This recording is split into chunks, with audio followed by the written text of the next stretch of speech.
Hey, what's going on, everyone? I'm Viva. I'm back for another TCM update. The devs have just had a community check-in stream where they talked about the upcoming patch we're getting, new content, and some of the concerns the community have had. Without further ado, let's get into the juicy stuff. So first and foremost, I want to say the patch is scheduled to come out February 6th, but it's not 100% it might come there. They did say it will fluctuate between maybe the 5th or the 7th of February, but that's what they're targeting for now. This patch we're targeting February 6th for this patch. So when we say we're targeting February 6th, that means it could be February, well, I guess February 6th is a Tuesday, so it could be February 5th, could be February 7th. One of the changes that are coming within this patch is Close Encounter is getting a rework. So with what it is right now is that if you're in a close encounter with a family member and another family member comes up and hits you, you're dead. This has been changed. Close encounters. You get into a close encounter with a family member. If you're playing as a victim, you get into a close encounter with a family member. Another family member walks up and all they have to do is strike you once and it goes straight into an execution. In this patch, we are changing it where it'll deal chip damage. So what that means is if a family member attacks you while you're in a close encounter with another family member, it will take damage away from your health. Keep in mind, if your health is low enough for you to go into that execution, it will still trigger the execution. It can still happen. And with this patch is also coming, they're changing the way Leatherface insta-revs his chainsaw when you have it a level 3 ability. Well, now when you hit instant start, he'll pull that ripcord, that chainsaw starts. You know, there used to be this kind of like animation where he goes and then back into ready to go. All of that has been trimmed back. And it's not like, you know, there's still an animation that happens, right? You have to pull a cord, you have to, and then take off.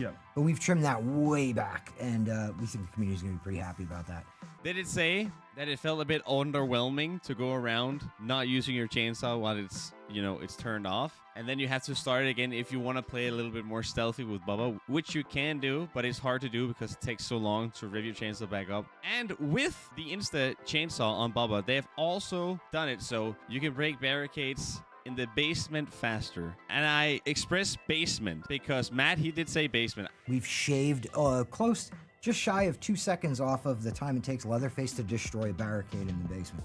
I think it must be universal that you can break barricades faster with Leatherface. That's what I'm assuming. He did say basement, but I'm going off that now that Bubba can destroy barricades just quicker now, which is, I think, is a very nice feature. I thought it was very annoying to go through a very long animation to get one barricade away. You just lost a lot of time doing that, so I think this is a good change as well to Leatherface. Another change we actually got with the big update we got with Danny and Nancy is that on PC, before that update, blood trails from victims were basically non-existent. But for console players, like, there was a lot of like blood trails when they got hit, like also to like the extreme. And they did say it was a bug. It kind of duplicated itself, so it put out more blood than it should. And on PC, it never really came. They tried to merge that together with the patch we got with Danny and Nancy. Didn't really turn out that well. Now they're kind of finding a split between where it duplicated itself and the normal version we have right now that you can't really see that much. So they're gonna merge them together and make like a middle ground, so we're gonna see more blood in the future, and it should be easier for family players to track victims now. Hopefully, if it works. We've added some blood to the blood trails. They're going to be bigger, but they're going to be somewhat in between where the duplicated, messed up version of them were. Now we're getting into some perk changes, and one of the perk changes that are getting addressed is Poison Claws. So if you don't know, again, Poison Claws is a Nancy perk, specifically to Nancy. So it's one of her unique perks. And I'll actually let Matt explain it because it's a little bit with some numbers that I'm not really quite sure of, because on the description it says something else with how many seconds it lasts. But he mainly focused on talking about the stacking potential because there was a bug with that. So I'll let Matt explain this. Right now, there's a bug happening. Poison Claws is duplicating, or well, stacking in a way that it shouldn't, and the Poison Claws numbers, I believe, were a little bit off as well. Poison Claws should be doing 2, 5, and 8 in the perk description, and it wasn't. Now it's definitely doing 2, 5, and 8, and it's not stacking anymore. So you're going to see a lot of it's raining pants. Choose Flight is also a very controversial perk that's been talked about a lot in the community, and it's also getting a nerf now. We are scrapping the charges on Choose Flight. What's wrong with you, bro? What the heck? You tripping, bro? You tripping? Before, you had 3 full bars basically in your perk if you had a level 3. Now, what they've done is at level 3, you have 1 extra bar. That's it. You don't have 3 extra bars anymore. And the reasoning behind it is that they said it should feel like an adrenaline rush to like, oh, I'm kind of in trouble right now. Now would be a good time to me procking the perk and then getting a full bar again. And that's it for the game. If you've procced it, that's it. You don't get it back anymore. You don't have 3 charges. You have 1 single charge. So now people have to think about using Choose Light a little bit more, cautious when you're picking that perk. Also with Choose Light getting nerfed, we're also getting a Bomb Squad nerf. I feel like this is also very good. I feel like Bomb Squad have been a problem since day 1, especially for like Hitchhiker mains. I feel sorry for you out there, but at least this is getting addressed now. So now you can't use the perk indefinitely anymore. Now you also have chargers on this perk. So now at level 3, you have 3 chances to use Bomb Squad. At level 1 is obviously 1, level 2 is 2, and level 3, obviously 3. So now you have to think about when you use Bomb Squad to then get your most value out of that perk now. So I think this also is a great change and makes people think more instead of just going up to the same trap over and over again and then bomb squatting it. They did also say if you choose to bomb squad the same trap 3 times in a row, it also counts. You don't have the perk anymore. After you use the 3 times, it deactivates. Also, again, I think it's a good change. Now, finally, also not a perk this time, but they're finally gonna address the Danny situation that a lot of people, I think, are encountering right now in TCM. So, their idea to change Danny, and I don't know, I think it's a good change, don't get me wrong, but I want to see it in action. I want to see how it works in practice. But now, with the Insta-Study ability, at least that's what they specifically talked about was Insta-Study. Now, with Insta-Study, if you Insta-Study the main objective, let's say fuse, pressure tank, power battery, or generator, if you choose to study, let's say the pressure tank, you can no longer tamper it, period. So what they've tried to do to work around this is that normally you have to study and then you can tamper instantly. But now you have a separate key to tamper and study. So if you started tampering, let's say again, the pressure tank, then you have to go to one of the other main objectives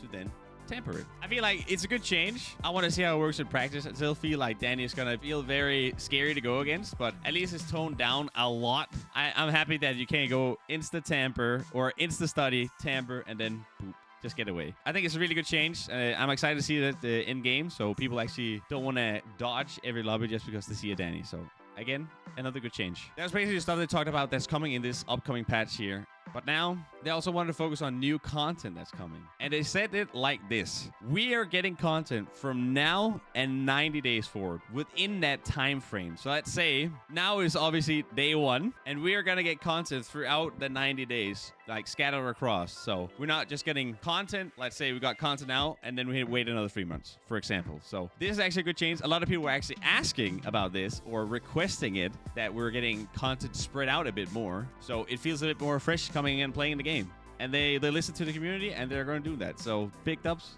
big W for that. And the first bit of content they were talking about was kill packs. And what Wes said specifically was... So, right off the rip, what's the first thing to discuss? Execution packs. And that's plural. Execution packs. More than one.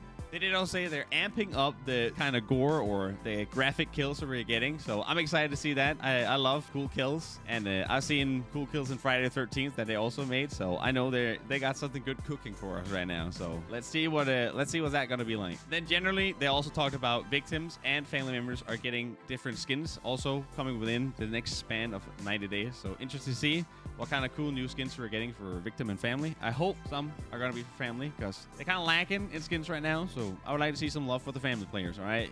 Like, come on, give us some cool stuff, man. We're also getting a museum mode. If you don't know what the museum mode is, Wes was talking about it, and if you've played Friday the 13th, it's kind of like a virtual cabin kind of thing, where you walk around the family house and explore, doing some stuff, seeing some cool shit. I don't want to spoil anything. If you want teases of what Wes said, you can always go watch the live stream, but I would definitely advise you not to, just to keep the excitement coming, because I feel like they have something really special going on with that. And I know from playing Friday the 13th so much that the virtual cabin we got there was so special and so good and so lore accurate and so close to the franchise that I know they're also going to do that with Texas. So I'm excited to see what that's going to bring as well. They also said that we are getting a new victim and family member. They didn't say anything specific about them, only that we should expect to get the new victim and family member at the very end of of that 90-day period. Even though it's exciting, we don't know anything about them. They didn't say anything, which I think is good. They want to tease us instead. I'm excited to see what the new victim and the new family member is going to be like. Now we're kind of moving over to the free content that we're actually getting. Exciting, actually. So the first thing they talked about was a skin for Sissy. There's a new look,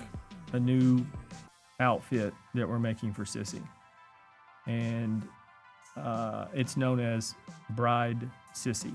And with us getting Bride Sissy, we're also getting a very requested skin for a certain character for the family side, which is Johnny is finally getting his shirtless skin. So for everyone that wished for it, congratulations, you got it. Nice to see. And also, it's free. It's free for everybody. So another nice win for us. Then to talk about the last free content we're also getting within the 90-day period is a new map. It's called The Mill, and it looks like this. It looks really interesting. They focused a lot around making the level have more levels. Like we have the basement, then the ground floor, and then you have a second level, third level, and then a fourth level is what they were talking about. They said they were kind of testing the waters with Nancy's house with having elevation in a map, and they really liked it, and they thought it worked very well. We are getting a map, at least what they said, not completely different play style, but it's going to be a lot different from what we're used to with the other maps. So also exciting to see. From what you can see on the image, this is still work in progress, obviously. It looks really well. It looks really good. Interesting to see how map is going to be. As you can see, there's a lot of elevation going on, especially if you look at the main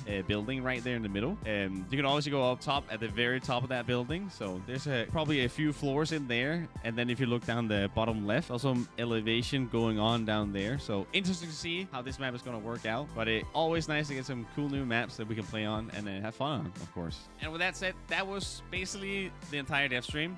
Hopefully you enjoyed, and I'll see you all later. Peace out, everyone. Goodbye.